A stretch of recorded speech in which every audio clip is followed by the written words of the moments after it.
Alright guys, kind of skipped some of the stuff. You saw me grinding. Got all the grinding done, got the block clearancing done. Went ahead and threw the pistons in. They're all good to go. Turned the motor over a couple times. Double check my clearances. I've got what I need. About 30 thou is minimum. I got more than that, but you got to make sure. I mean, the pistons or the rods do grow a little bit. Not a whole lot, but you definitely need to make sure that you got clearances when you're running aluminum rods. So, as you can tell, all nice and done. Got the little arrows facing forward. Look at that. Nice and good. Got the clearances on the caps right there. Got the clearances down in the block. You can't really see them all that well, but, you know, for sure, she's good to go. So, now, time to paint a few things and get the oil pump cover on. I got to get my stub shaft, balance shaft replacement in my oil pump, and I'm kind of murdering out the engine bay. Got everything painted, and got a lot of things mounted. Ran into a couple little issues, and now I got to go to Home Depot Racing, pick up some bolts for the oil pan. But here we go. Got the rear sump dipstick tube on, everything's in. Got the rear main seal on. Got the front of the motor all together, and got to put the O-rings in. As you can tell, the copper O-rings, I got to put those in still. With the head gasket on and stuff, but there it sits. Got the Kegley crank trigger there. Got that. That's not on there permanently, but you know, got everything ready to go. Once I get the head on, got to get the oil pan on and stuff. So what I figured out, the oil pan hits these two bolts right here. So this guy and this guy, the oil pan's actually hitting, so it's not sliding forward all the way. So I'm gonna grind those off, and then I'm gonna run down to Home Depot and probably get some Allen heads and you know, get the oil pan on, and maybe get the head put on. I don't know. Head's sitting right over there in the bag, so we will you know, keep chipping away at it. All right, guys, time to O-ring the block. Doing copper O-rings. You're gonna need a couple tools. So you're going to need a nice little file. It doesn't need to be huge, you know, I guess it can be bigger than this one, but I like the little file. You're going to need a really good set of side cutters, something that at least, you know, cuts it fairly, you know, fairly straight, so you don't got a lot of filing to do. And then you need your 040 copper O-ring. This is how you O-ring a block. You want to trim that off as flat as you can, and then kind of file it nice and flat.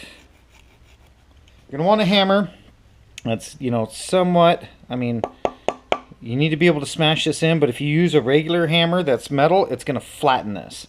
So you don't want to flatten this copper.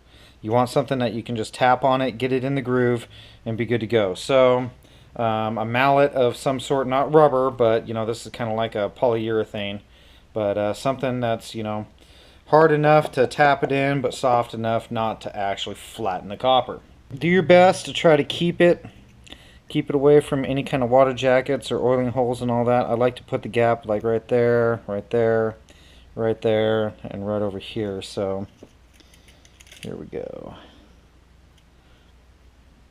And you might mess up on your first time or two. They do give you, you know, when you buy it, they do give you a lot of extra.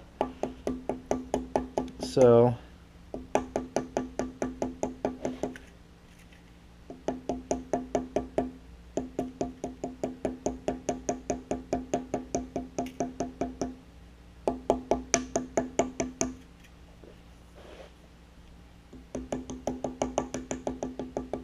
you want to go over it nice and even.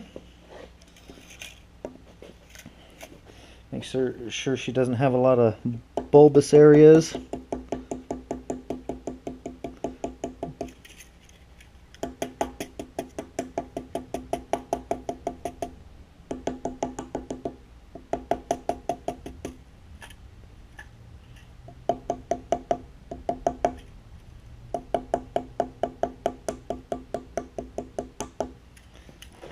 Alright, here's the critical. What you gotta do, you get down here, take your side cutters on the flat side, you lay copper O-ring in the groove to where you're about ready to stop, and then you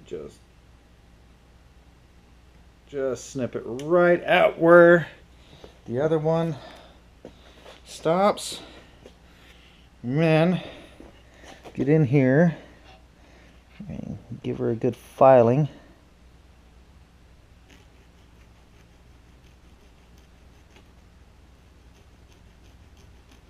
No, you can't really see me, but I'm trying to file it as flat as I can. So when I get to the middle cylinders, you'll probably be able to see it a little bit better, but flat as I can. If you go just a whisker over, don't worry, you can put it in, and then you just kind of massage her in, and voila. And just run your hand over it. Feel if you got any high spots, tap them in. The copper is nice and soft, so just be careful not to smash it, but just kind of go along and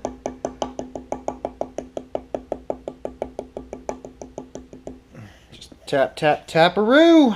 We are O-ringed, and that concludes my class on how to O-ring your block with copper O-rings. Got really good mating there. Heck yeah, dude. Got the motor off the engine stand. Got it pieced together. Got it ready to stuff.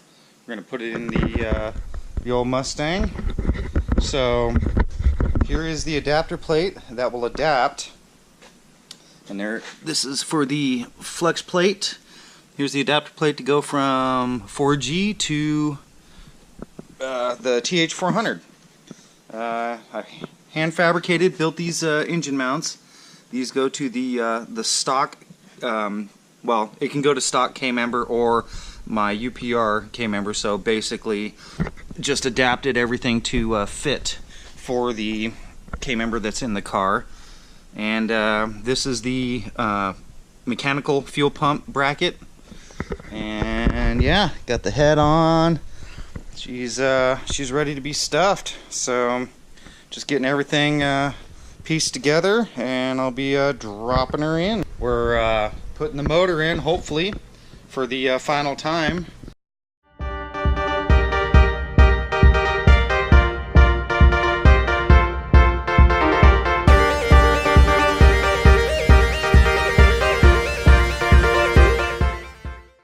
Voila! Get the old motor plates bolted up here.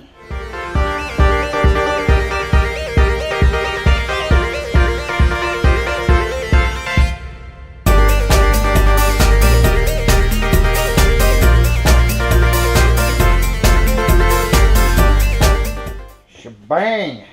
Alright. Let's look at that. Don't that just look pretty?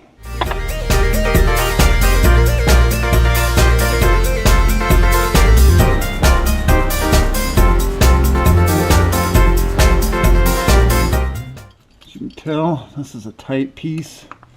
I put the motor back as far as I could.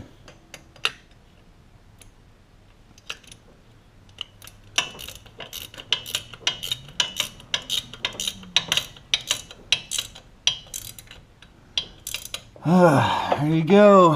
Then we got the old SFI rating, so we're good to go. But there it is. She is in skis. We are golden. Right on. She's tightened up. Engine mount's all tightened up. Oh yeah.